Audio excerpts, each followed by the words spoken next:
இந்த மாதிரி ப்ராடக்ட் எல்லாம் மார்க்கெட்ல எங்கேயா ஒளிச்சு வச்சுட்டு இருக்கீங்க அப்படின்ற மாதிரி இருந்துச்சு இந்த ப்ராடக்ட்டை ஒன்ஸ் யூஸ் பண்ணதுக்கு அப்புறமா. என்னோட ஸ்கின் கேர் ரொட்டீன்லயே எனக்கு பிடிக்காத ஒரு விஷயம் ஹேர் ரிமூவல் தான். கஷ்டப்பட்டு வலிக்க வேக்ஸ் பண்ணாலும் எகைன் ஒரு 15 டேஸ்ல ரீக்ரோத் ஆயிடுது. வலிக்காம ஹேர் ரிமூவ் பண்ணணும், அதே போல கெமிக்கல் ஃப்ரீ ப்ராடக்டா இருக்கணும் அப்படின்னு யோசிச்சப்பதான் பூபிகா பிராண்டோட வேக்ஸ் பவுடர் எனக்கு கிடைச்சது. கெமிக்கல்ஸ் கண்டிப்பா ஹேர் ரிமூவ் பண்ணும், இந்த மாதிரி கெமிக்கல் ஃப்ரீ ப்ராடக்ட்ஸ் எல்லாம் ஹேர் ரிமூவ் பண்ணுமான்னு யோசிச்சுட்டே தான் யூஸ் பண்ண ஸ்டார்ட். ஜஸ்ட் ஒரு 2 டேபிள் ஸ்பூன் வேக்ஸ் பவுடர் எடுத்துட்டு கூடவே ரோஸ் வாட்டர் சேர்த்து நல்லா மிக்ஸ் பண்ணி எடுத்துக்கிட்டேன். பாருங்க இந்த கன்சிஸ்டன்சில இருக்கு. ஆக்சுவலி எனக்கு ஹேர் க்ரோத் கம்மியா தான் இருந்துச்சு. 2 வீக்ஸ் முன்னாடி தான் வேக்ஸ் பண்ணியிருந்தேன். இருந்தாலும் ஒரு ஈகர்னஸ்னால அப்பவே ட்ரை பண்ணிட்டு இருந்தேன்.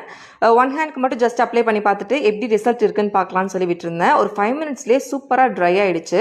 ட்ரை ஆனதுக்கு அப்புறமா ஜஸ்ட் வாட்டர்ல வாஷ் பண்ணிட்டு வந்து பார்த்தா ரிசல்ட் அப்பா எக்ஸ்பெக்டே பண்ணல, அவ்வளோ சூப்பரான ரிசல்ட். ப்ராடக்ட் ஹேரை மட்டும் ரிமூவ் பண்ணல, ஸ்கின் டேனையும் ரிமூவ் பண்ணி அப்படி பலன்னு ஆக்கிடுச்சு. அவ்வளோ சர்ப்ரைஸா இருந்துச்சு எனக்கு. மட்டும் இல்லை, ஃபேஸ் அண்ட் பாடியில் எங்கே வேணாலும் யூஸ் பண்ணிக்கலாம். அண்டர் ஆர்ம் டார்க்னஸ் எல்லாம் சுத்தமாக போயிடும்.